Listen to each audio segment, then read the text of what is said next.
before I give you the dictation, I also want to mention a few other things. One is the word slang. Is it countable or non-countable?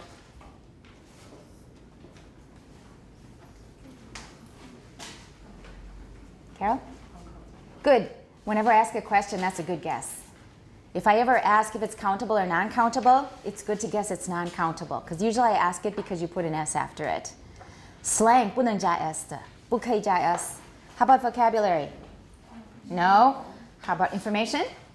No. How about punctuation? 不可以加 S. Non-countable, because a lot of you say punctuations and slangs. Both of those 都不对. Okay, punctuation. You can say punctuation marks, right, but not punctuations. And then please do help us get some of these final exams back to students from last semester who are not here this semester. Is everybody ready with a piece of paper you can hand in? Don't put it in a precious notebook that you don't want to tear a page out, Carol, of. Everybody, make sure it's a page that you can hand in. 不要太心疼的纸，可是也不要太烂的纸. All right, everybody's ready. Start on the right side of the paper, 洞洞在左边. Everybody knows that. 洞洞在左边. And, yeah. Why are the 洞洞在左边? You had it right. You had it right. Don't change. Okay, this is the way we read a book, a notebook. We open it like this, and the first page is here. The first page is not here. So this is, you may think it's small, but actually it's very big, because if a Westerner picks up a sheet of paper that starts on this page, it will feel really odd. And if you're applying for a job, your boss may decide not to hire you because of that. It's just like common sense. If you're missing that common sense, they'll think, what other common sense are you missing? So all of your classes, 洞洞在左边 for the first page. Everybody's got that. And going back to our dictation, there will be no implosives.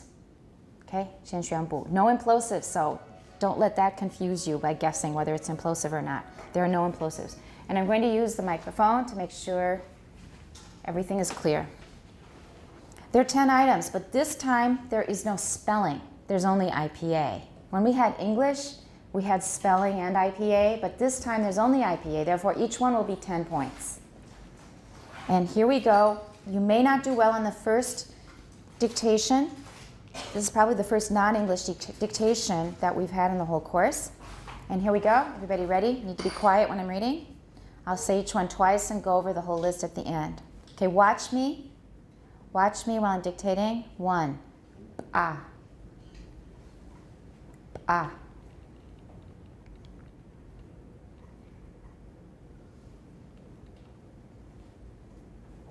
Ready? Look up when you're ready. 2. Ga. Ga.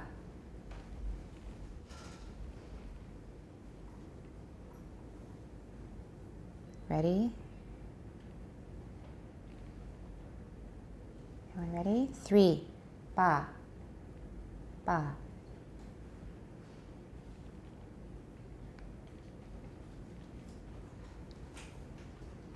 And just to save us a lot of trouble, which vowel are we using? We know it's ah. How are we going to write it? It's this one. So it's not a test on vowels. All of the vowels are ah. If you put a maozi on it, take the maozi off. 脱帽. Okay, this is the vowel we're using, ah. No maozi. Number 4, ready? Ta. Ta.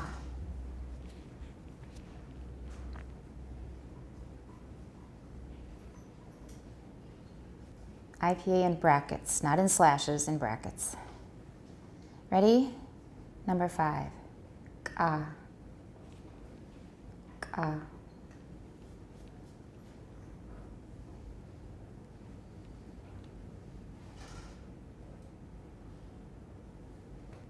Look up when you're ready. 6. Da. Da.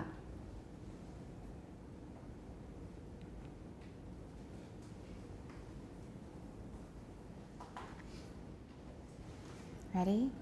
7. Ka. Ka.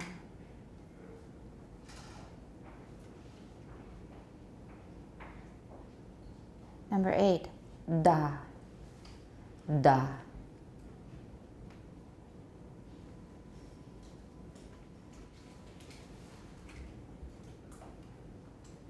Number 9. Ta. Ta.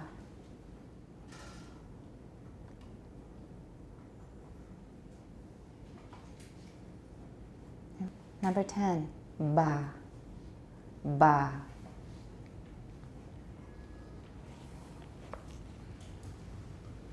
We have a how many way distinction of initial stops in this dictation? A how many way? Is it a one-way distinction, two-way, three-way, four-way, five-way distinction? That means how many kinds of stops do we have in the initial position? How many different kinds? 6? We have a four-way opposition. We have a four-way opposition among the stops. 4 ways. That means there are 4 different kinds of stops. That's to help you further, to make sure that you don't make any careless or easy to make mistakes. I'm going to read the whole thing over slowly. Everybody watch me and listen, and then check your work for each one. So I'll say it, look down, make sure it's okay, and I'll go on to the next one. 1. A. 2. Ga. 3. Ba. 4. Ta. 5. Ka. 6. Da. 7. Ka. 8. Da. 9. Ta. 10. Ba. Okay? Check your work. Make sure your name and other information is in the upper right-hand corner of your paper, and we're going to put the answers on the board to check our work. So check over your work again. Make sure your information's in the upper right-hand corner, and then let's mark it. Okay, Sylvie, 1, Carol, 2, Vivian, 3, 4, 5, 6, 7, 8, 9, 10. There we go. 刚刚好. Put the answers on the board. Let's check our work. Exchange papers, please. 1. Everybody say it. Ah. Okay, that is an ejective. Very good. 2. Ga. Right, I made the voicing pretty strong. This is a fully voiced initial stop. 3. Ba. 3 is ba. How do we write it? PA. So number 3, you will know for next time. Ba. It's just like in Chinese. Baba. Baba 就是这个音. And we write it with P because, sorry, Jerome? It's unaspirated. An unaspirated, unvoiced, or voiceless initial stop bilabial. Okay? So we haven't learned a sound like this at all. 我们还没有学. And actually, they're very, very rare. So it'd be, I can't even do a good voiced ejective because they're so unusual. I didn't bother trying to learn one. Ejectives are almost always voiceless. They're usually, I hear there are exceptions, but I don't know of any language. If you look in the literature, you'll probably say, we found an exception, but it's rare. So we're not going to bother with it. This should be just ba. It's not ejective, it's not voiced. So, and then, but you'll know for next time. And for number 4, go ahead. Ta. And that's also, 你我他的他 in Chinese. Ta. And 5. Beautiful. That is an ejective. And 6. Da. And that's also the same as Chinese. Da. Da xiao de da. It's not da xiao. I was walking with Sophie after class one day and she said, Miss Chong, you just voiced a stop. I said, oh, what did I do? 我忘了是哪一句. But it was in a sentence. 是两个母音当中半个一半 something like 一半 instead of 半 And Sophie heard it right away. She said, Miss Chong, you just voiced that stop. It doesn't sound Chinese. I go, you're right. But actually it happens occasionally in Chinese when stops are between vowels. They sometimes get voiced just due to assimilation. You're getting ready for the vowel. 你中间没有停下来. It won't sound very Chinese, but it happens on occasion. I've read papers about that. So you don't have initial voice stops in Chinese. That was a Chinese 大小的大. So this should be written TA. Number 6. I'm sorry. Thank you very much. Wrong one. Wrong da.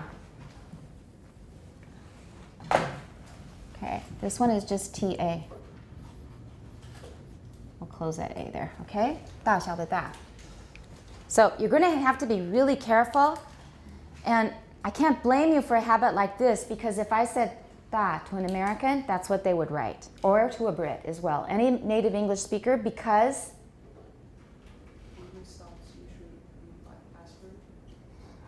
if they're voiceless, then we'll aspirate them ta, right? But if it's supposed to be a voice stop, the point is we don't usually voice it at the beginning of an utterance, right? For example, day after day, day after day. I didn't voice it and it sounds perfectly normal. So as a native English speaker, if you're a native English speaker, that's probably what you would write, but now we're phoneticians. And that's why I specifically pointed out we have a four-way contrast. A four-way contrast. That means we're going to have to distinguish between ba and pa with a raised small h. All right, so this one should be da, and then number 7 is ka, and that's correct. And 8 is, and you can hear the difference now. Da, da, da, da. You can all hear it well now, right? You can all hear it really clearly. And 9 is ah, ah. Another adjective. And number 10 is ba, right? And it's not ba. It's not an implosive. I said there'd be no implosives. But this contrasts with, we don't have a ba here. There it is. The one we were just talking about. So say this one and then say this one. Go. Ba. And ba. Ba. Okay. How do you say zo in 闽南语? Ba. Okay, there you go.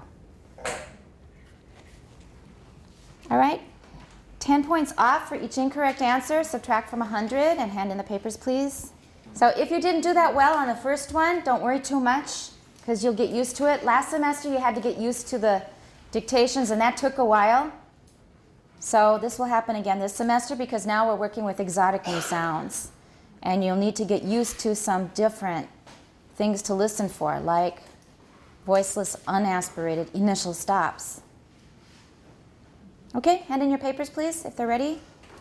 Okay, very, very quickly, 徐永华. One reason you should do things early, and I'm just as bad as anybody else putting things off to the last minute. I do that with things when they're difficult. If they're hard, then I will put them off. That's the way we humans work. All of us are like that. If it's something I think I'm in pretty good control of, I get it done early because it's easy. Or maybe it's not easy, but it's something I'm interested in and I feel I'm in control. So for example, 是的的下一篇, I just got a 通知 yesterday and my editor Lizzie says it's going to be due on April 5th.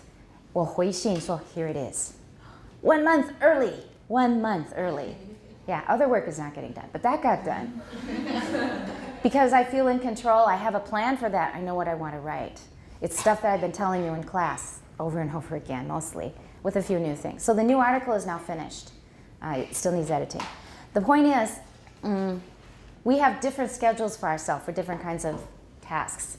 But it's really good when you have something that's a bit difficult, that you have to push yourself on, to start early in spite of yourself. Now, in this Zen newsletter I get, they say that very often when we don't do things we know we should, there's a voice inside of us saying, just have that piece of cake, it doesn't matter. One piece of cake doesn't matter. Look, everybody else is having that piece of cake. You can have that piece of cake too. Right. It's just a voice. And they say you don't have to listen to the voice. You can let it play in your head. It's like a recording. You can just listen till it's done and then ignore it. So go ahead and let the voice play, and when it's done, okay, now I'm going to not eat the cake, for example. The same is for doing things like reading vowels and consonants. So I don't think that's going to be a big burden because it's not that difficult. A lot of it is review. And I think in general, it's interesting material. But the original point I wanted to make is start early on things whenever you can, even if they're a little bit difficult and you've got a little internal resistance, because it gives your brain time to chew on it, to work on it.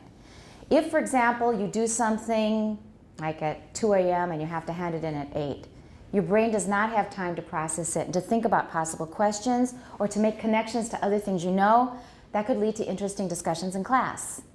So the earlier you start, your brain will start working on things it wasn't thinking about before. It'll grab some old information you've got in your head and come up with a really interesting discussion topic or question. But that doesn't happen if you do it at 2 a.m. the day before it's due. So this is not, I'm not scolding anybody. I'm just saying there's a huge advantage to starting earlier because then your brain does all kinds of interesting things that it doesn't have a chance to do if you start too late. Okay? That's an important point in life in general. So even if you're feeling a strong resistance, listen to the resistance, wait till they're done talking, and then just start.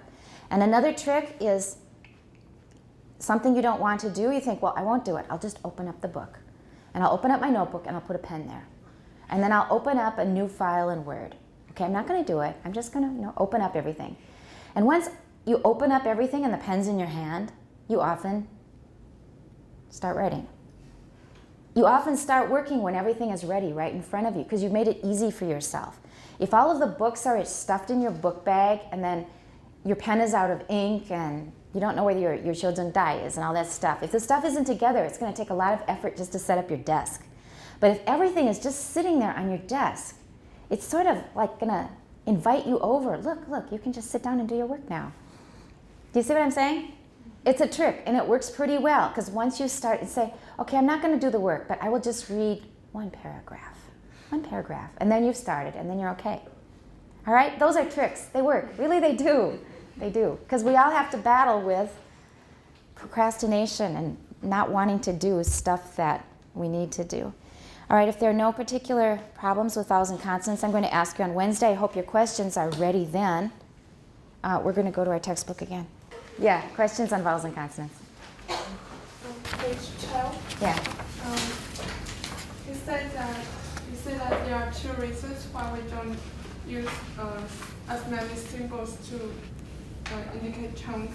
The first one is because they think 5 levels is enough. Right. But I don't understand the other reason, because it said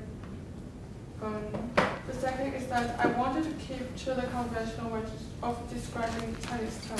Right.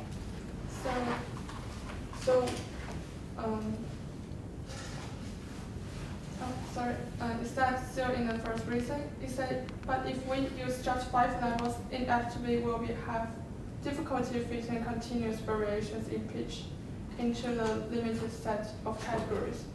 What does that mean? Can you say that a little more slowly? I didn't catch everything. That sounds, just the last sentence. If we use just 5 levels, inevitably we will have difficulty fitting the continuous variations in pitch into this limited set of categories. Oh, okay. One example is the Beijing third tone.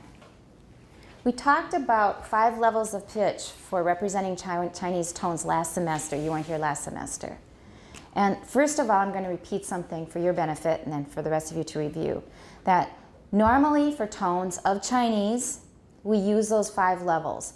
But and also for dialects of Chinese in general, all dialects, not just Mandarin, we usually use a 5-level system. But for Minanyu, some of you remember, we only need how many levels? We only need 4 because the highest pitched tone, the first tone, is not 5-5, it's 4-4. And we often have a similar system in Mandarin due to influence from Minanyu. So the first tone in Mandarin is also a 4-4 in Taiwan, not in Beijing, but in Mandarin in Taiwan. So we could probably get by on a 4-level system for Taiwan Mandarin. However, the 4th tone starts pretty high, 去. So, for example, 喝水的喝, it's not 喝水. That doesn't sound Taiwanese. That doesn't sound like Taiwan Mandarin, right? Sounds very mainland, very Beijing. 喝水. We say 喝水. Right. So we use a 4-4. But for 去, it's not 去. It's 去. It starts pretty high. The 4th tone. In my observation, you can argue with me, and if you have data and proof, that's fine. You can share it. But I think the 4th tone, it's worth keeping the 5th tone in order, or the 5th level, to represent the 4th tone as 5-1. 去. It goes from the highest to the lowest point. 去. You can sometimes say it lower. And as we mentioned, the 3rd tone in Taiwan Mandarin, is it a falling rising tone? No. For example, 走. It only goes down. In Taiwan Mandarin, I hear people sometimes talking in a low voice. Like at the end of the sentence, your voice gets really low. One thing I've noticed is, first of all, a 2nd tone turns into a 3rd tone at the end of a sentence. Have you noticed that? For example, 贫穷. We don't say 贫穷 at the end of a sentence.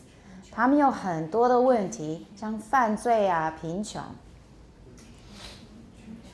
Now, you may think it sounds funny, but start listening, put it in your notes. I guarantee you that you hear it all the time. Because when I first heard it, I thought, that's a 2nd tone. Why did he say 贫穷? At the end of a sentence, a 2nd tone is usually realized. We use the verb realized. 呈现. Realized is 呈现. A 2nd tone at the end of a sentence is usually realized as a 3rd tone.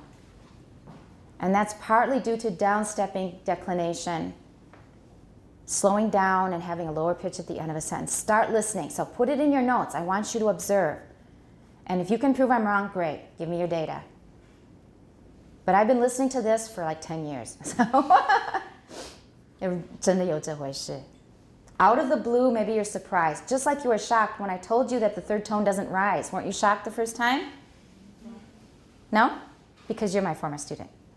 Or? I've known it since I was in high school. How did you know it then? You observed it, or you noticed? That's wonderful. Because most native speakers, they know it perfectly well because they say, 该走. 我要走. They won't say 我要走. Nobody says it that way. You know that implicitly because it shows in your speech. But if you had to write on a paper, what does the 3rd tone look like? You would almost all say it rises at the end, right? At least in the past, because that's what you learn in school. But it's 走, 走, not 走. All right? So that may have been a shock. And 一样的, the 2nd tone at the end of an utterance actually being a 3rd tone is probably also a shock. And what I originally started out saying is, although I think that a 5 is necessary for the 4th tone, 去 starts pretty high. When people speak in a lower voice, when they're slowing down, getting to the end of an utterance, sometimes a 4th tone sounds like a 3rd tone. 去.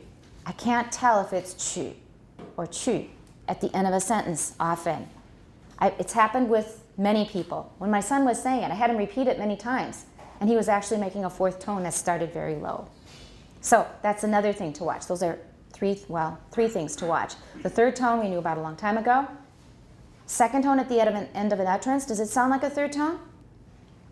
A 4th tone, if they're already speaking slowly and in a low pitch, a 4th tone may sound like a 3rd tone. It goes down so low. 它的起点就并不高. So it starts to sound like a 3rd tone. I've noticed this a lot. 真的有这回事. So everybody start noticing these things. And your data is around you constantly, right? Everybody's speaking in Mandarin all day long. So you'll have a lot of chance to observe it. All right, back to Sylvie's question. So we've established a system of 5 levels to represent Chinese tones. And he's saying that he doesn't want to change that. For some dialects, maybe we don't need all those 5 tones. Like for Taiwan Mandarin, or certainly for Minanyu, 4 is enough. But we just want to stick to the system so it's consistent. across dialects, number one. And number two, sometimes it's not adequate to show all of the changes in a tone. So this is 1 down here, this is 5 up here, here's 3 in the middle, here's 2, and here's 4. So let's say that, just to explain what you're asking about, let's say that the third tone looks like this. 我们就还没有那么高，应该不会那么高。Let's make it a little lower. Let's say that the third tone starts somewhere below 2. It's not quite on 2. Okay, this time we've got a little creak in it. Let me draw it again. So it starts somewhere below 2, comes up just a little bit above 3. Let's 现在就假定是这个样子。What are we going to call this tone in numbers? How are we going to describe it in numbers? This is a third tone, a Beijing type third tone. Let's just 假定. It starts somewhere below 2 but above 1, and it ends somewhere above 3. How are we going to write it down in numbers? 2, 1, 3 or 4, right? Just based on this data. Just based on this data. So either 2, 1, 3 or 2, 1, 4. But is that really accurate? We're just talking about this hypothetical case. I'm not saying that the third tone is really this way. I'm saying if it were. If this is the data we collected. So is either one of these really clear or accurate? No, because this is going to be too high. This is going to be too high. This is going to be too low. Right? Does that answer the question? So we have 5 levels for all the languages, and we try For all Chinese dialects. And we try to fit all the dialects into this system. Right. That's right. And often it's not a very good fit, but it's close enough. So it's easier to digitalize this way. It's easier to transcribe our data if we just have an agreed upon system. There will be variation, and maybe it's not accurate. We can put that in a note in our transcriptions. Okay? That answers the question? Good. Anybody else? You just talked about the effects of intonations on our tone. So how exactly do we, Mandarin speakers combine these two? Because I think tone is there's differences in pitch and intonation as well. So does that affect our tone or in some case? Okay, excellent question. And this has been, I mentioned last semester, I know I saw it in one of the videos I reviewed. This has been a pretty hot topic in Chinese linguistics for many years, is to what extent is Chinese an intonational language? Because every language has to have intonation. We all inherently understand intonation. Like I said, even dogs understand intonation very well, very well. So Chinese obviously has intonation, but the realization is often different. Realization, 它呈现的方式会有点不一样. In English, it's mainly what? A couple things. Okay, stress. Stress is actually just a label. What does stress represent, or how do we realize stress? Number 1, pitch. Number 2, loudness is not number 2. Let's put that at number 4. Length, clarity of the vowel, and then loudness is number 4. Right. With intonation, we rely mostly on pitch and length, right? Of course, we use stress and all those other things, but pitch and length are what we play around with most in intonation. You said, what? You said, what? Went way up there. But you cannot do that so sui bian in Chinese because you need your tones for lexical purposes. Right. There's lexical tone, you cannot mess that up. And foreigners learning your language will often do that, and it's very funny. Like I had a classmate years ago, and once we have set an intonation, we will usually keep it if there's a parallel phrase after it.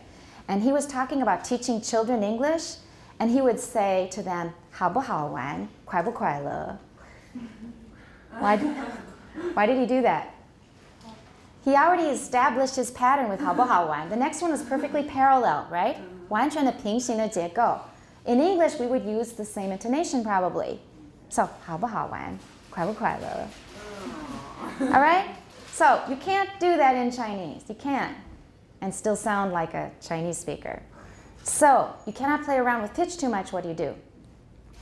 Just imagine a sentence where part of the sentence is important. You're going to emphasize it. How do you do it? Number one, there's a way you do it that is not phonetic, really. It's grammatical. And that is, if you're really going to emphasize it, you're going to put it at the end of the sentence. That's number one. So in fact, you should put that in your notes. Chinese intonation often uses a grammatical means. Or let's say that emphasis in Chinese often uses a grammatical means. Put it at the end. That's the first thing you do. And that often corresponds to what we do with intonation in English. So number one is take care of the grammar part. Number two, what do? Assuming you're going to use phonetic means now to emphasize something, what do you do first in Chinese? Pitch is number one for English. What's number one for Chinese? No, loudness is not number one. Again, loudness is usually 比较后面的. Of course it will be involved because when we use more energy, we're going to be louder. That will naturally happen, but it's not the most important one. First, length is number one. Just say, all of the people were there. Say it in Chinese. Yeah, say it again. Did you lengthen it? Say it without emphasis. Say it very, very 平板 with no emphasis. All right, now say it with emphasis. It's pretty obvious, isn't it?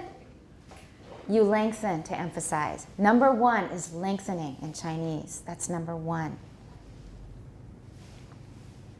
Okay? Loudness may come after that. There will be some pitches, but they're usually more global differences of pitch. Your whole voice will get louder and higher and more excited. It's not just those syllables.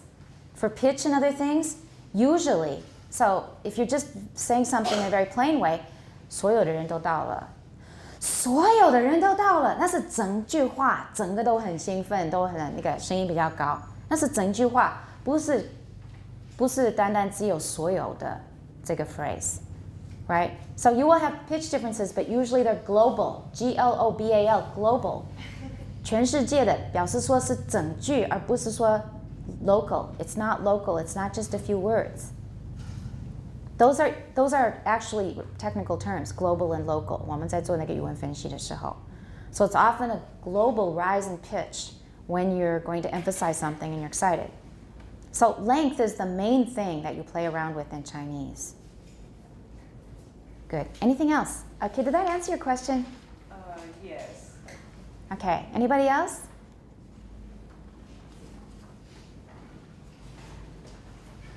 Anybody else? If you're okay, then just hand in your work. We don't want to spend a lot of time just waiting for you to page through things like I told you. So if there are no more questions, hand in your work. And Sophie will pick it up. And for next week, you need to read and summarize Chapter 3. And then after that, we're going to jump out of order. The only thing left on my list now is reading in the textbook. Does anybody have any other business that you want to bring up or questions? Okay. Otherwise, we're just going to start reading. Okay, we're on 146. Is that right? 146? And our first reader is? Okay, Vivian. Go ahead. Vivian. The spelling system regularly used in books and newspapers in Zulu and Zulu? Don't go down when we're not finished. In Zulu and Xhosa. Xhosa. Xhosa.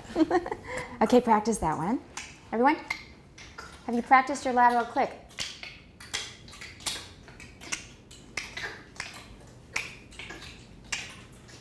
Okay, Xhosa. And it's aspirated. Xhosa. Go ahead.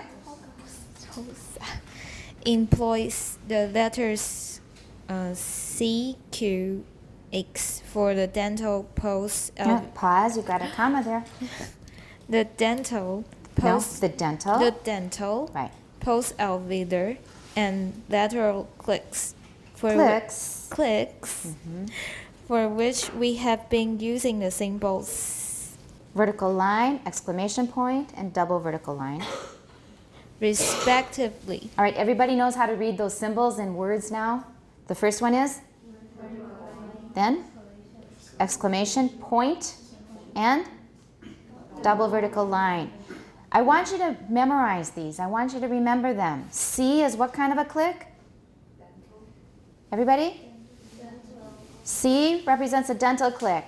Q represents a post-alveolar click, and X represents a lateral click. And that's why hosa is pronounced with a lateral click plus aspiration. So I want you to remember those. C, dental. Q, post-alveolar. X, lateral. It's not that hard. And it'll make a lot of things make more sense when you read them. Okay, go ahead. The name of the language, Hosa. Hosa. Let's try it, everybody. Hosa. Hosa. Hosa. Hosa. Okay, good. Should therefore be pronounced with a lateral click at the beginning. Beginning. Okay, now you can go high because we've got a period coming. At the beginning. At the beginning. Good. The Uh-huh. the H following the The. Another one. the H following the orthographic Ortho. the Yeah, it's a schwa. You're doing fine. Okay. Orthographic You're doing fine. indicates a Here it's just X. Here you can read the letter X. Oh, that's what you were being stressed out over. Here you can just read X. Orthographic means in spelling. In spelling, it's an X. You don't have to go this time. the orthographic X Okay. indicates a short burst of aspiration. Not as ass. Aspiration following the click. Try saying the name of the language with an aspirated lateral click at the beginning. Table 6.3 shows a set of contrasting clicks in calls. Okay, you're trying now. That's good. Nearly all the words in this table are infinitive forms of words, which is why they begin with the prefix uku. All right, and those diacritical marks over the vowels indicate what? In an African language, when you see a diacritical mark like ipie over a vowel, what does it indicate? Tone. 看它那一撇它的方向是左还是右 Or sometimes they have other marks. And they indicate the tone. And we're going to learn later in the chapter, or in vowels and consonants, I think it is, that what is one difference from, say, Mandarin tones and typical tones of the tones of a typical African language. One difference is that we tend to have contour tones. That will be in vowels and consonants. Have you had it yet or not? No, 还没有. Contour, C-O-N-T-O-U-R. Contour, that means It's no level tone. it's the opposite of level. So level is just flat. Contour means it has some kind of a 曲线. Contour is some kind of a 曲线. You find a lot of contour tones in Chinese, not just Mandarin, in many of the dialects. But African tones are typically just level tones. And we're now on clicks, so let's go to... Actually, we have a lot of interesting things on clicks, but let's go to Peter Ladefoged first. And here is that table. We're going to play some of the files. Okay. The first one is a dental click, and it is voiceless, unaspirated, right? Let's listen to how it sounds. Hopefully the speaker's working. We've got it here. Let's try again. Everybody ready? I'm going to make it louder. I'm going to play it several times, and I want you to look at how they write it. This is just the regular spelling. Or no, it's IPA. It's IPA. This is the IPA spelling. And what kind of a click do we have here? It's dental.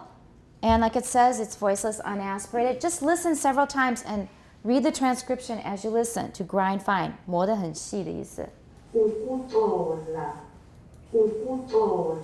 Now you see a diacritic above the second U. What tone is that? Is that a high or low tone? You can hear it right away. That's one thing you have an advantage on. is tones. You're very good at hearing tones because you've got it in your native language.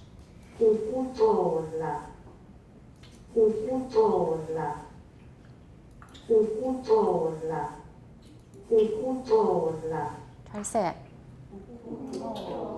Okay, don't do it too soon. The K is not a click. So, ukutola. There's a K there. But forget the K for a while. Just try to get the click. Ukutola. Now try to put the K in there. Ukutola. Ukutola. I'm not doing it well myself. Ukutola. There. I had to stop. Ukutola. Okay, good. Listen a few more times and we'll try another one.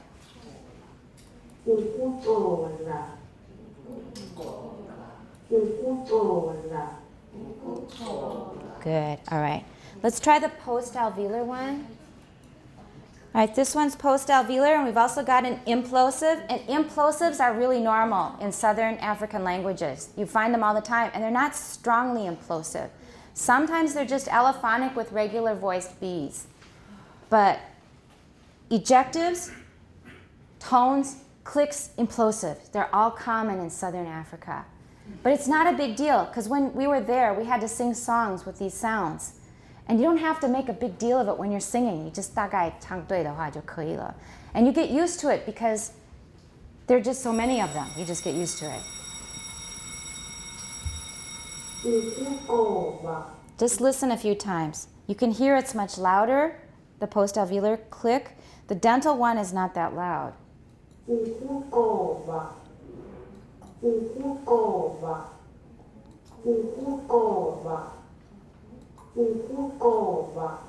Try, listen.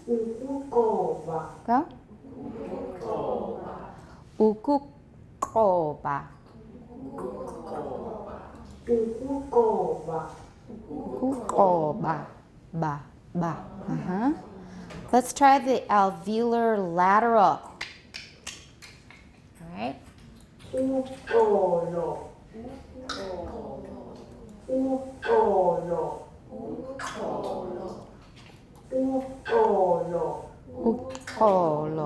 Okay. Let's just go through the other ones before break so you get familiar with them. The next one is voiceless aspirated. We had voiceless unaspirated. Now let's listen to voiceless aspirated. So look at the transcription and listen a few times first.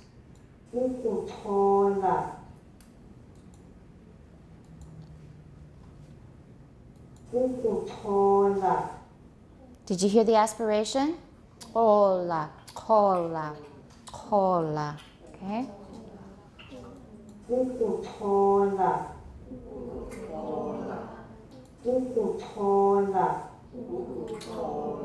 That was dental. Let's go to post-alveolar.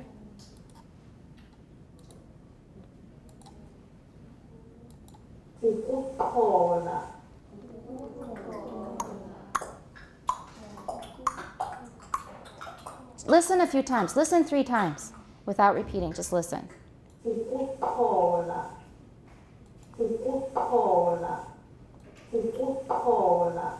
Okay, this time repeat. Ukukola. Ukukola. Okay. Now. Lateral.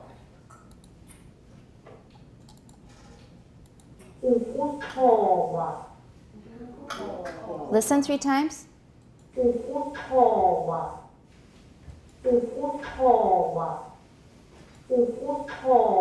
This time repeat. Ukukoba. Ukukoba. Okay. Let's try. We haven't done murmured yet, so we're going to skip that. Murmured 还没有学. Voiced velar nasal. We'll listen to it. I guess I will play it for you, but you don't have to repeat this one because we're going to learn this very soon. Just listen.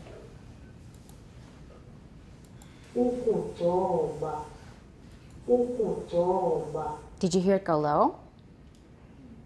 The pitch is quite low. Lower than what we just had, right? Zoba. All right. That has to do with the murmuring. Okay.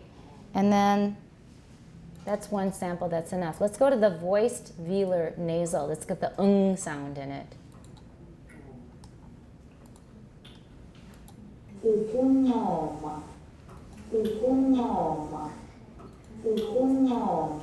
Try, listen. Go. Ukuma. That one's easier, isn't it? The nasal. Ukuma. Let's try the post-alveolar.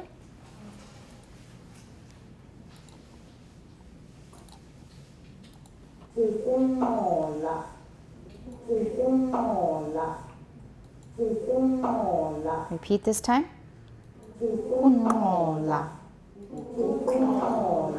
Okay, once, sorry, that was my timing.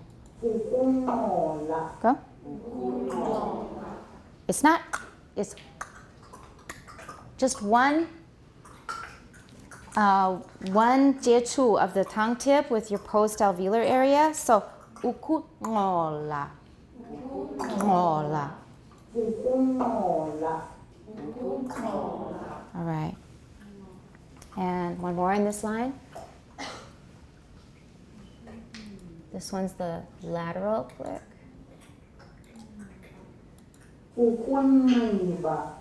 Listen 3 times.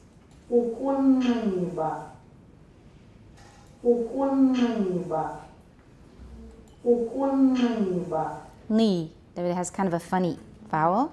Once more, try repeating. Ukun ni ba. Ukun ni ba. And we have one more line here. Murmured velar nasal, I'll just play it for you because again, we haven't had murmured vowels yet.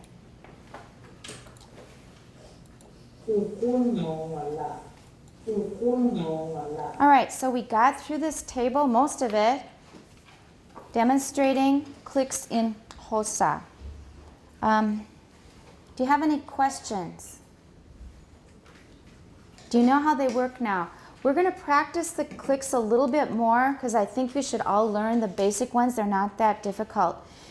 Because right in second hour, we're going to finish up basically the first half of chapter 6 because chapter 6, the title is Airstream Mechanisms and not phonation.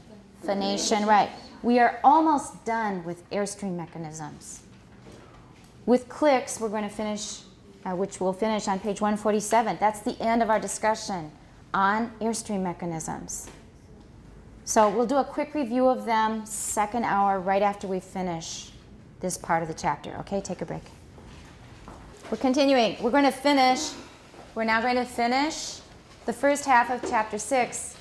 So there's going to be probably less la in this semester than last semester because last semester there were so many other things to do that we often worked into each chapter. We will still have other things now, but our goal is to finish the book. That's our main goal. And I want you to learn the material well.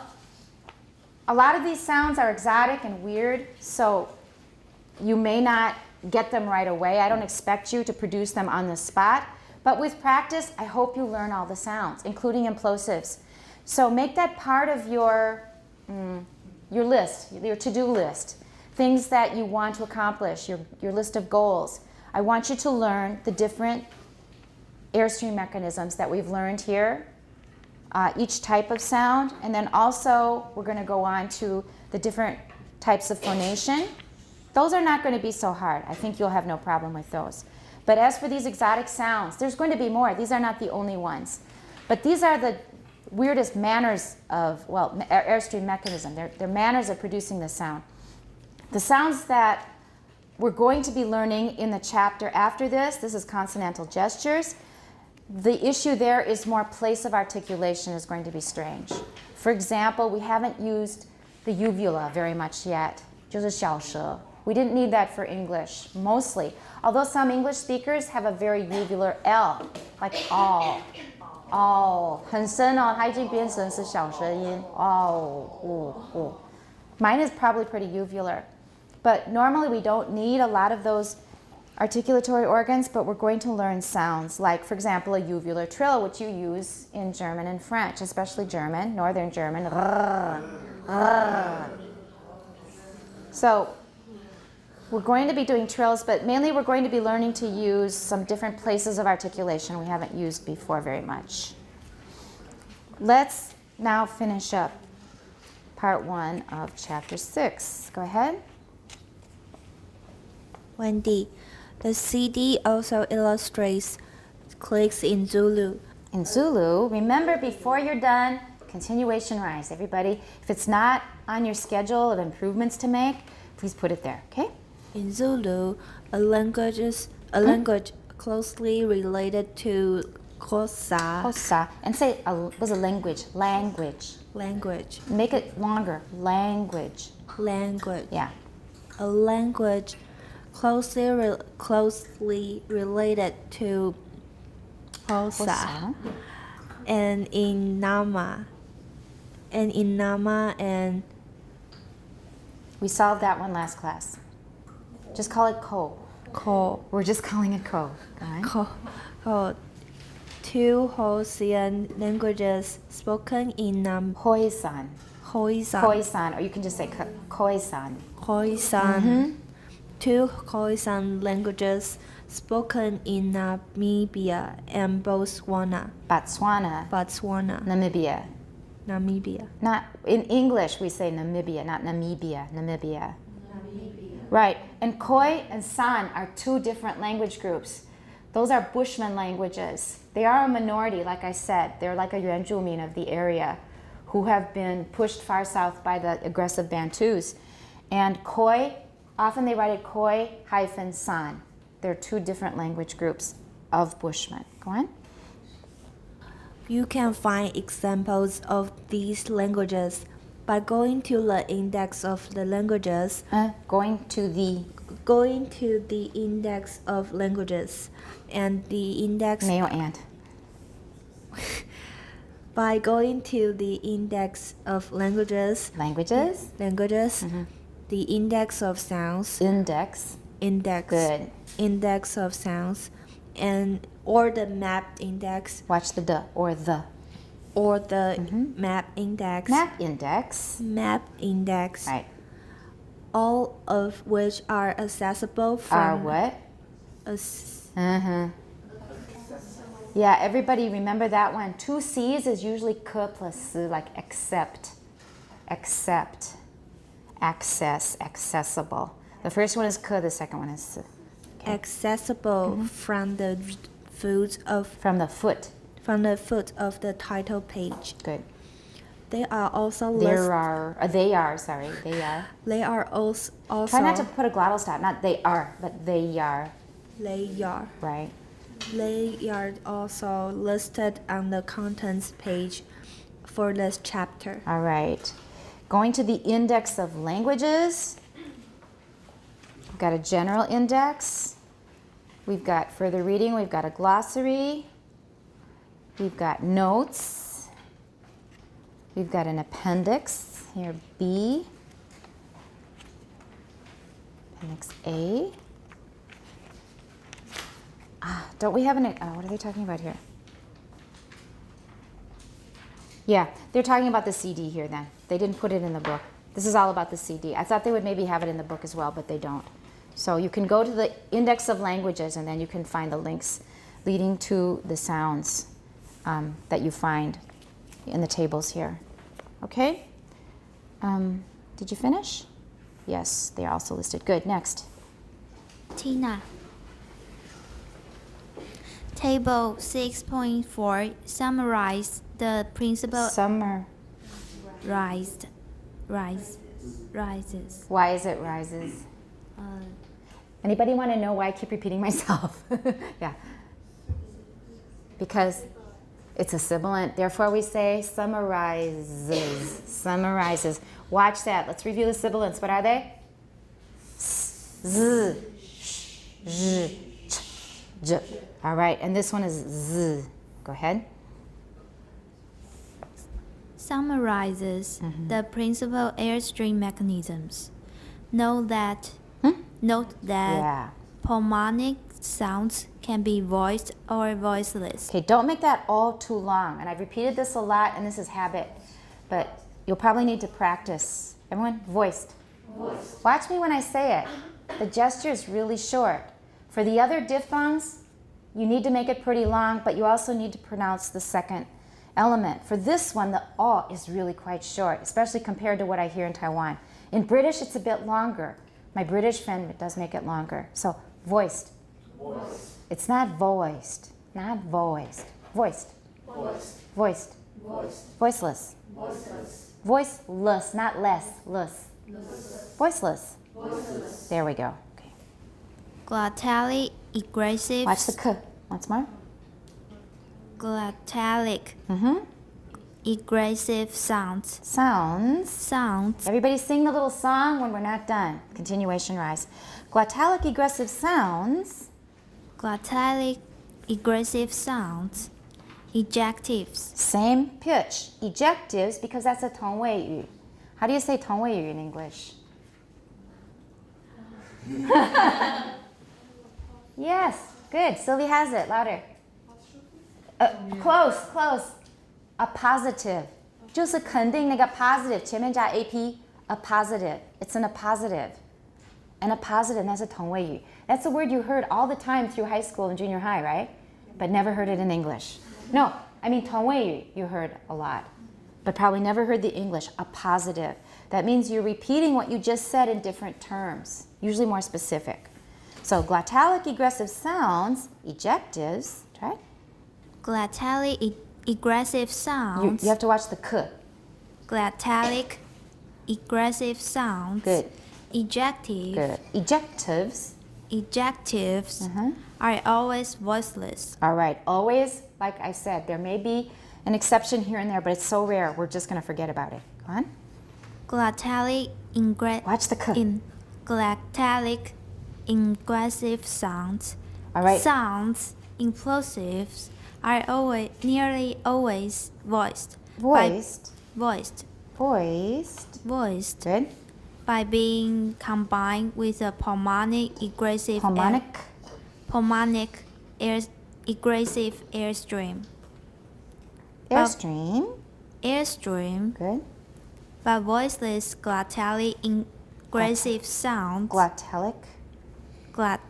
Glottalic Good. aggressive sounds. Voiceless implosives.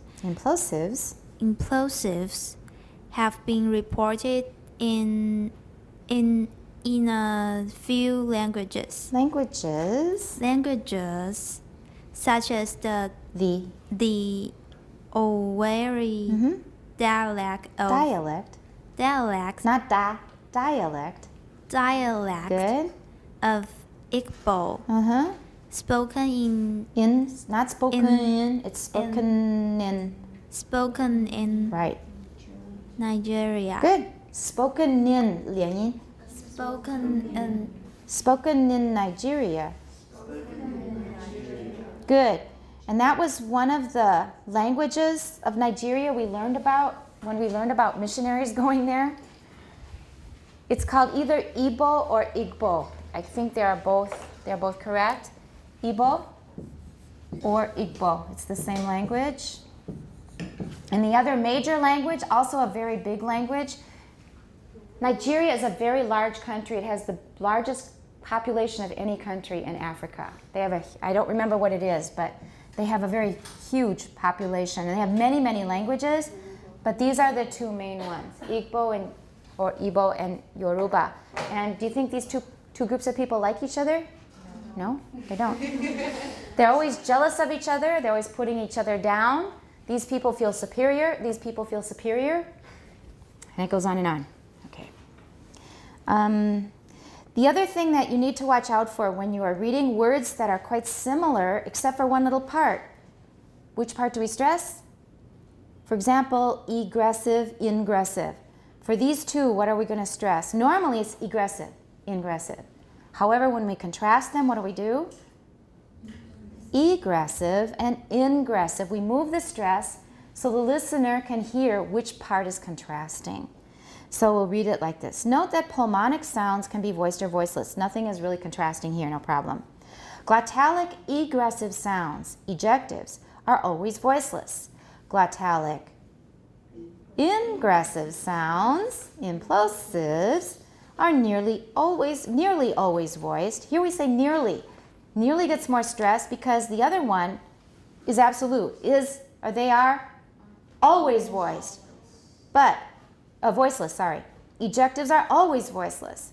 But implosives are nearly always voiced. Nearly always voiced. Okay, nearly 跟 voice 都要放重音，因为 voice 跟 voiceless 有对比，然后 always 跟 nearly 有对比。So, are nearly always voiced by being combined with a pulmonic egressive airstream. We need to make the E clear so we know which one it is. We need to listen carefully and be able to catch it easily. But voiceless, glottalic, ingressive sounds make the whole thing clear because it's so important and it's an unusual word. Voiceless implosives have been reported in a few languages, such as the Owerri dialect of Igbo, spoken in Nigeria. Let's continue. Forget the part in 挂号不用. Velary ingressive sounds Clicks, not click. click, Uh-huh. clicks Very good. may be combined with pulmonic ingressive sounds. Careful. Pulmonic. Egressive. Right. You have to make sure that you don't accidentally nasalize it because then we will think it's ingressive, just the opposite. Once more, pulmonic. Pulmonic egressive sounds. Right.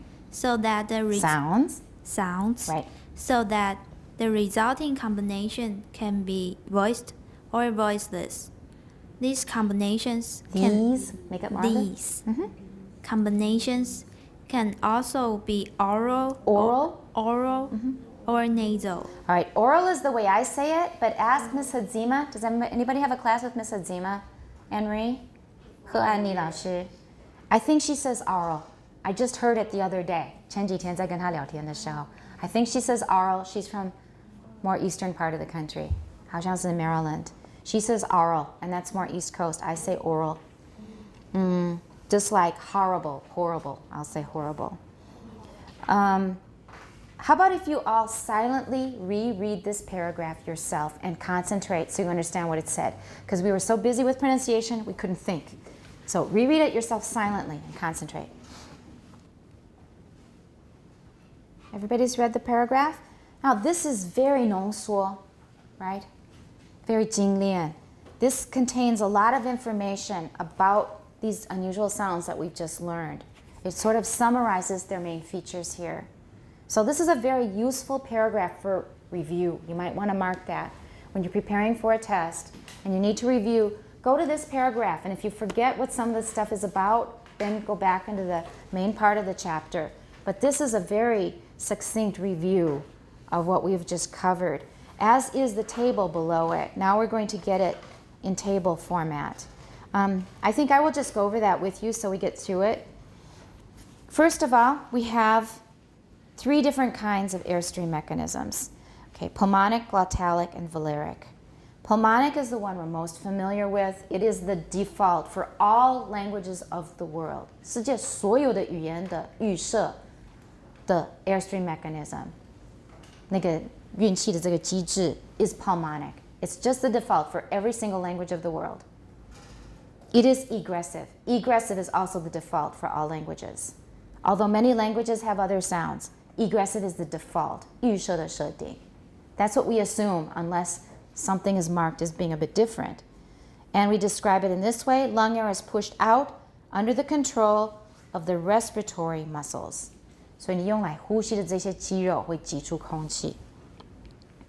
And what kind of stops are produced with a pulmonic egressive airstream mechanism? They are called plosive. So that's a specific meaning for plosive. That's why I didn't want to use it last semester so much. Stops keeps it really general, but plosives are those specific sounds that we learned for English, PTK, BDG. And they can be, the vocal folds may be doing one of 2 things. They may either be, it says voiceless, but if we want to use a verb with vocal folds as the subject, the vocal folds are open. That's right, they're open. Or they may be pulled tightly together, closed, and air is pushed through, then we have voicing. then the sound is voiced. So this first part of the table is what we're most familiar with from English and Mandarin as well. The second airstream mechanism is glottalic. And it is also, the first kind of glottalic airstream mechanism is also egressive. And pharynx air is compressed by the upward movement of the closed glottis. That means we have closed our vocal folds, 就已经闭紧了. And then 我们就是整个喉头会往上挤 to push air out. We've got to stop somewhere in the vocal tract, in the oral tract. 可能是 bilabial, 可能是 alveolar, 可能是 velar. 那个 stop 都已经摆好了，然后那个空气它是有限的这一株空气会挤一下，然后呢 the stop will be released and we have a little explosion. That's ejective. We will assume that they are all voiceless. I don't know about the exceptions. I really don't know if they really exist or not, but we are assuming all ejectives are voiceless. Then we have a second kind of glottalic airstream mechanism. This kind is not egressive, it's ingressive. Air is coming in, but we know that air is also being pushed out at the same time. So we have air going in two directions. We have a downward movement of the vibrating glottis. Pulmonic egressive airstream may also be involved. So we are making a very, very voiced stop, and then we push our whole hoto, our larynx down. You can hear it going down. And because most implosives are voiced, we also have air coming up. So we've got air going in two directions. It says may. If it is voiced, then we will have air also coming through the vocal folds. So we also have an egressive airstream mechanism involved. So we classify it as ingressive. If you say egressive, you say, well, it's partly egressive. No, it's classified as ingressive. However, an egressive airstream mechanism is also involved in producing this kind of sound. And the name for this kind of a stop, these are all stops, 全部都是属于色音的不同种类, is implosive. Okay, that's 内爆音. And the symbol is, remember, on the upper part of the symbol of the character, we have a hook going right. B, g, g. And what are the vocal folds doing? They are usually voiced by the pulmonic airstream. So the voicing part involves an egressive mechanism, and that is pulmonic. So that one's sort of the most complicated. No, clicks, I guess, are more complicated. It gets a little more complicated the further down the table we get. This one's all clear, right? Implosives are clear. Try practicing them on your own. Try to master them. Finally, the last kind, the third kind that we have learned about, and they all involve clicks, is the velaric airstream mechanism. This one is ingressive. Air is being sucked in to the mouth. So mouth air is rarefied. We've got a pocket of air sealed in the front. It may be alveolar, it may be bilabial, it may be postalveolar, it may be palatal. And that's the front place that it's sealed off. The back place will be the back of the tongue and the soft palate. So it's got two places where it's sealed off, front and back. The back one has to be velaric. And we've got this little pocket of air, and then we expand the volume by putting our tongue down. That's going to make the space larger, but we have no air coming in, so the air becomes rarefied, 变成空气非常稀薄. That means that we've got negative pressure, air outside and below, but mainly we're concerned about outside, is going to be higher than the air pressure inside that pocket, which has now been expanded without getting fresh air. And so when we release the stop, we've got air rushing in and making a clicking noise. So, and. All right, so those are the different symbols. We've got 4 different kinds that they've taught here, but they're, as Jerome mentioned during break or after class last time, if you go to the front of the book, or is it the back? I keep forgetting which. Yeah, it's the back, sorry. They reverse the order. 以前这个是在前面的那一页的那个封面的那一页. But now it's in the back. So look at consonants, non-pulmonic. It's the box in the middle of the page on the inside back cover. And it says clicks, and they show you 5 different kinds of clicks. We only learned 4. And Jerome said, why don't they teach us the 5th one? And I don't have an answer for that. I wondered too. Because when I was in South Africa, I definitely heard palato-alveolar clicks. Oh, mine are so lame. They make them so loud there. All right. Just pull your tongue further in. So post-alveolar, palato-alveolar 更前面，更里面一点。All right, and I haven't put the links up, but I plan to do so. So 5 main kinds of clicks. They teach you 4. But please also know the last one, it's very easy. It's just like a is not equal to sign, 不等于的那个符号就可以了。只是那条线，直线是比较直一点，不等于是斜线，对不对？ This one is a 直线。So equal sign, 直线, that's a palato-alveolar click, 舌头更后面一点。And that summarizes the principal airstream processes and a couple, and under glottalic we have 2 different kinds. Do we have any questions? Use the book, use the sound files, practice these. It's fun. Like I said, they're a good party trick. What are you doing in phonetics class? You can 表演 some clicks. It's fun. It's great stuff. We're now moving on to states of the glottis, the vocal folds. Technically, the glottis is the space between the vocal folds, but we're often talking about the vocal folds themselves and what they're doing. They're the things that are controlling the action. So now we are starting on part 2 of chapter 6, page 148. Are we okay with part 1? Pretty much? Good. Next reader, please. And remember to read the chapter headings or the section headings. Miranda, states of the glottis. So far, we have been considering sounds to be either voiceless, with the vocal folds apart, or voiced. With Voiced. Yeah, you're right. That's good.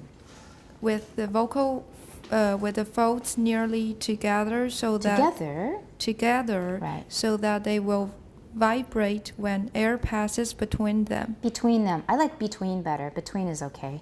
So far so good. This is just recapping what we already know, what we take for granted. 我们就觉得这是理所当然的事. But actually there are some things that we didn't learn last semester because they don't apply to English. We only learned what we needed for English. Now we're going to venture out into some different things you can do with the vocal folds. Go ahead. But in fact, the glottis, which is defined as the space between the vocal folds, can assume a number of other shapes.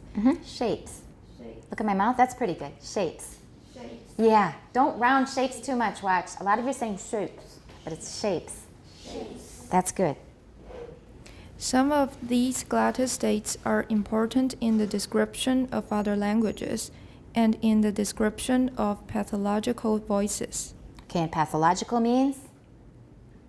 病理方面的. That means there's something wrong with them. They're not able to say certain sounds correctly. There's something wrong with the way they talk. 我们认为他讲话有点不正常.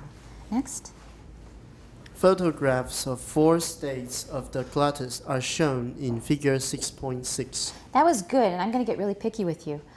If something belongs together, try to keep it together. So photographs of 4 states of the glottis. So 1 break after photographs, and then keep 4 states of the glottis together. Photographs of 4 states of the glottis are are shown in figure 6.6. Good. These photographs were taken by placing a small mirror at You're still failing to do a continuation rise. So these photographs were taken by placing a small mirror. All of those have continuation rises, and you're mostly going down. So if you go up just a little bit, it'll sound more natural. These photographs were taken by placing a small mirror at the back of the mouth so that it was possible to look straight down the pharynx towards the larynx. No S, but towards is also correct. You sound great now with the continuation rises. 你很快就改过来了. It sounds much more natural that way. Go on. The top of the picture is towards the front of the neck. Okay, I'm thinking you might want to know the differences between British and American. In British, it is toward, 没有错. Toward, 那是英式, 美式是 toward. Everyone, toward. Toward, no W. Toward. No W at all, 没有 W. Toward. Good. Toward. All right. 音是 toward. Yeah. And I think I do that one okay. 那个发音还可以. Toward. Toward. Toward. The top of the picture is toward the front of the neck. The lower part toward the back. Right. Let's orient ourselves. So first of all, we've got 4 pictures down here. Those are actual pictures that they took of the glottis, but they're not totally proportional. 它的大小没有完全统一. So some look bigger, some look smaller. The lower right-hand corner, we see one that looks smaller because 下面的部分是黑影子里面，看不清楚. That's one reason. 可是它整个那个大小也没有完全按照比例，没有完全统一. Keep that in mind. So if they look kind of out of proportion, it's because they are. But it's difficult to get these photographs and make them perfectly the same size. The top of the picture is toward the front of the neck. So the vocal folds, the top of the picture, that's up here, 的上面, so 我们的喉咙这个前面, right? That's the 前面. So remember that that's the front, and then the part at the bottom is the part in back. You need to have that orientation in mind, or you won't know what it's really showing us. So the top is the front, the bottom is the back. Let's go on. The vocal folds are the white band running vertically in each picture. Their position can be adjusted by the movements of the arytenoid. You're doing fine. Arytenoid. Stress is on the second syllable. Arytenoid. There you go. Everyone, arytenoid. Arytenoid. Arytenoid. Cartilages. Cartilage is 软骨. All right, and then arytenoid, I've forgotten the Chinese, but you can see the thing that, the cartilage that's involved in opening and closing the vocal folds is the arytenoid cartilages. By the movements of arytenoid cartilages, which are underneath the small protuberances visible in the lower part of the pictures. Good. Okay, protuberances 突出物. Right.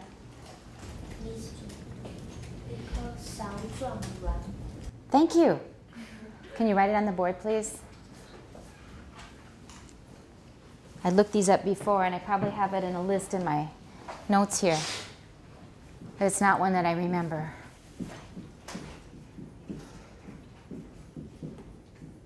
Oh, that's not hard to remember, actually. Yeah. 汤勺的勺. Very good. Okay, everybody say the Chinese name. There you go. Arytenoid cartilage. Everyone? Arytenoid cartilage. Good. Yeah. My dictionary has a stress on the third syllable. Arytenoid. Arytenoid. Huh? Arytenoid. They're wrong. They're wrong. They're wrong. I've heard these talked about in many 影片. And what I've heard is arytenoid. Arytenoid. That sounds, I've never ever heard that before. What kind of dictionary do you have? Is it Besta? Yeah. Try Merriam-Webster. We'll try it later. We don't have time now. But try Merriam-Webster or something else. If they do it differently, I'll accept it. But I don't accept Besta. All right. Let's go on. Annie, in a voiced sound. All right, not voiced, it's voiced. Voiced. Yep. Good. In a voiced sound, the vocal folds are close together. Close together. Close together. Watch that, everybody. You have to watch 破音字. When I was in 4th year Chinese, we had a teacher who was known as the Dragon Lady. Actually, she was a very good teacher. But somebody said 干隆前皇帝. She yelled at us for 20 minutes. 她骂我们骂了20分钟. 干隆皇帝. We were only, we were not beginners, but it was too advanced for us. We really didn't know that. We should have checked it in the dictionary. But we were just reading in class, and when she heard that, she just yelled and yelled and yelled. That was such a terrible mistake. So now nobody says 干隆皇帝 anymore. Now this one isn't quite so literary. Close and close are extremely common words, both of them. So you have to read ahead and analyze it to make sure you know which it is. So close is a verb, right? Close is the adjective. Close and close. Go ahead. So close together, here it's the adjective. The vocal folds are close together And you could actually call it an adverb here. Go ahead. and vibrating. Vibrating. Please, nobody. Actually, it's vibrating in British, so it's not that bad a mistake. But since we're doing American, stress is on the first syllable. Vibrating. And vibrating, as in the first photograph, in a voiceless sound. In a voiceless sound, sound 比较虚，而且有对比. So, in a voice sound, blah, blah, blah. In a voiceless sound. In a voiceless sound. Voiceless. Voiceless. Good. Sound. As in the second photograph. Second photograph, because we've already mentioned. Photograph. First photograph, right? As in the second photograph. Photo. We don't stress photograph because we've already mentioned As it. in the second photograph. Right. They are pulled apart. Pulled. Pulled. Good. Everyone pulled. That's written as a short but because of the L, it changes. It sounds kind of weird. So, for example, put. That's the default sound. Put. Everyone put. But before L, the vowel will change quite a bit. L changes vowels a lot. Pull. 几乎是没有什么 rounding in American especially, but in British too as well. Everyone pull. Look at my mouth. Do you see rounding? Pull. Pull. Do you see rounding? I don't feel much rounding. So pull. That one is weird. But we use the symbol because that's the right phoneme. It's just a different allophone. Go ahead. This position will produce a completely... This position. This position. Remember, we stop after the entire subject. And if we stop, that means we have a little continuation rise there. So one of our duty for today for everybody is watch those continuation rises at pauses. It's not a huge one. It's not this position. We don't have to overdo it. But there is a gentle continuation rise. This position. Position. Z is the tonic stress. This position. This position. Good. And everybody also note the S is pronounced as Z, pz. And also the I is not E, it's I. Pz, pz. This position. This position. Very good. Very will produce a completely voiceless sound. Voiceless sound. A completely voiceless sound. Voiceless sound.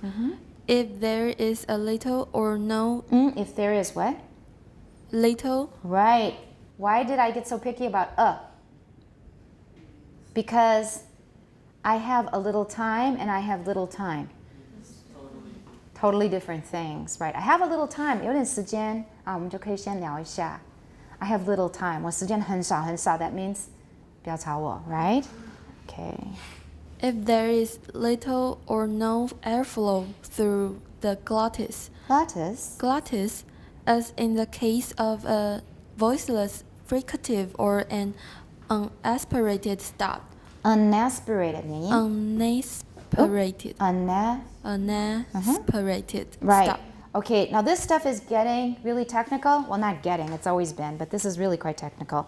So let's look at each photograph as he's describing it, as they are describing it, and understand what's being said. If it's a voice sound, which is the upper left-hand corner, everybody's looking. 没有人左右分不清吧? Some people are, like my father-in-law was. 他是左撇子, and he was forced to become right-handed when he was young. Did that happen to any of you? 本来应该是左撇子, you were, and now you're right-handed. Yes. Do you still do some things with your left hand? Like when I eat the steak, I use the knife with my left hand. So do I. Let's see. No, I don't. No, I don't. You're right. Okay, is that the only one? And sometimes I mix the direction. That happens, doesn't it?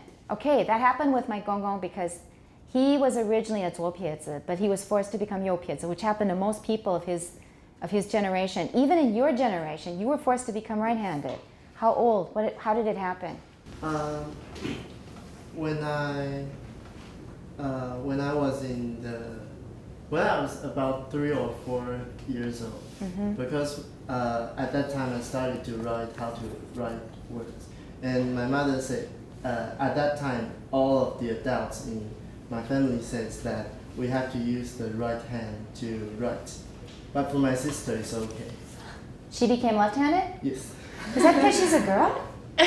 No, I think it's because my mother told her to write with the right hand, but she can use the chopsticks with her left hand. But how about writing? She still writes with her right hand now. Yes, because all of the writing taught in school is right-handed, so I think it's more convenient for us to use our right hand to write. It's true, it's more convenient to live in the world because the world is designed for people who are right-handed everywhere, right? Like even the way you use a phone, the way you use scissors, all kinds of things, they're designed for right-handed people. Oh yeah, I use the phone with my left hand. There you go. Okay, how about scissors? I can use it for both. You can use either hand. Yes. Is anybody else left-handed in the class? No lefties. I understand about 1/4 of the world is left-handed. Sorry? Oh yeah, okay. I've noticed in recent years, okay, this is now my 23rd year teaching. Now I see a lot of students writing with their left hand, and I'm always a little surprised. There are quite a few now in your age group who use their left hand. But when I first started teaching, there were very few, because people were still being forced to change then. And that, I think, for some people, it affects your orientation. 左右会点搞不清楚. Because for me, even now, after living in the world all these years, I think, right, the hand I write with is right. 对，他说右的话, I think 我哪一只手用来写字? I still think that now, to make sure I get right and left correct. Right, that's the hand I write with. So if you can write with either hand, it's easy to confuse which one it is. Anyway, when my gongong was still alive and we'd be driving, he had a driver. 他以前有个司机. He was a 军官. Anyway, he would say 前面右转, and then 右转, 右转, 右转, 不对, 右转. He said 我是右转啊. 不对, 右转. Happened all the time. All right, left and right. Right. So the reason I asked is I just want to make sure everybody can keep left and right straight. Upper left-hand corner.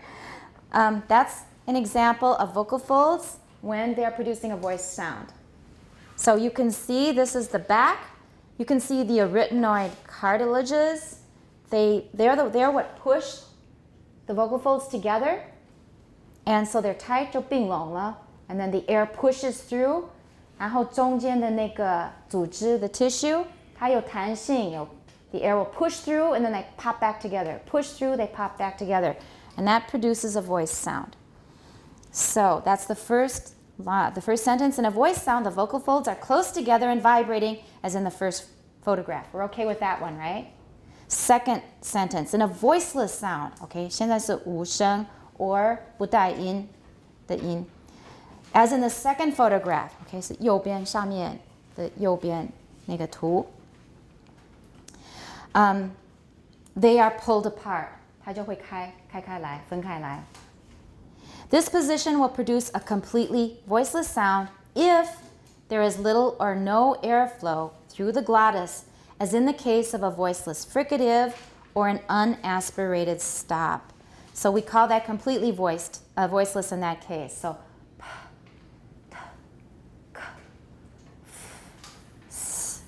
all right, a voiceless fricative, unaspirated stop, we get no voicing at all. But now we're going to move into what we didn't talk about earlier, those examples that I went through kind of quickly with Hosa. If there is considerable airflow, how about if we just finish one paragraph? Go. But if there is a considerable 没有 there is considerable airflow, as in an H-like sound. Everybody H. H. Right. H-like sound. H-like sound. Good.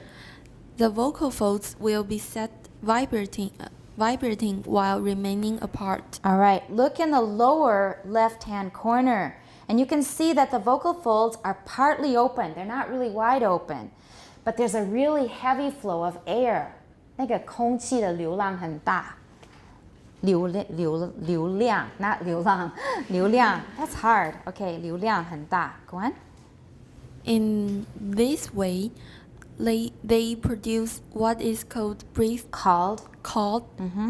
breathy voice or murmur. All right, everybody, breathy voice. Murmur. And by the way, in school you learn that murmur 是有点喃喃自言自语嘛. We don't use that often. We say mumbling to yourself. We usually don't use murmur at all. It's a very old word, actually. So if you say he's over there just murmuring to himself, he's mumbling to himself. 英文是 mumbling, 不是 murmur. We're going to use it in a technical sense, though, for phonetics. This is a special kind of sound. We'll just finish the paragraph, and then we'll practice it next time. Okay, let's just sort of get some of the ideas in our head. Go on. The second photograph is labeled voiceless. Voiceless. Good. Because this is the usual position in voiceless fricatives. Good. But in an intervocalic as in ahead, the vocal folds are in a very similar position. In a Good. very similar position.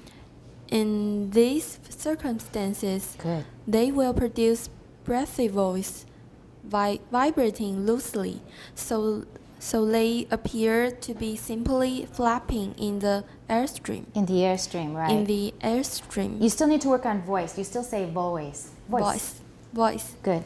Go on. The third photograph shows another kind of breathy voice. In this sound, the vocal folds are apart between the arytenoid cartilages in the lower posterior part of the photograph. They can still vibrate. But at the same time, a great deal of air passes out through the glottis. All right, and I will just demonstrate what it is so you know what it is. It's not difficult. It's just if you make a voiced H and then you produce a lot of air while you're doing it. You're all good at it. It's sort of the way you sound when you have a respiratory problem. 有点气喘什么的时候有类似的音 And that's all we need to know this far. It's going to go together with stops, especially in Indian languages. Like B, what they write as BH is ba, ba. And we'll learn about that next time. Very good. So you have your assignment for vowels and consonants, and I won't forget it next Wednesday, I promise myself and you. We will also have a dictation, usually on Wednesdays. 我们就例行 Wednesday we'll have a dictation. Next time, we will have some implosives. Certainly some implosives next time. You did, I'm sure, okay, pretty well on this one. Review in the textbook. Remember to 执行, to carry out your pronunciation improvement program. You can revise it as you go along.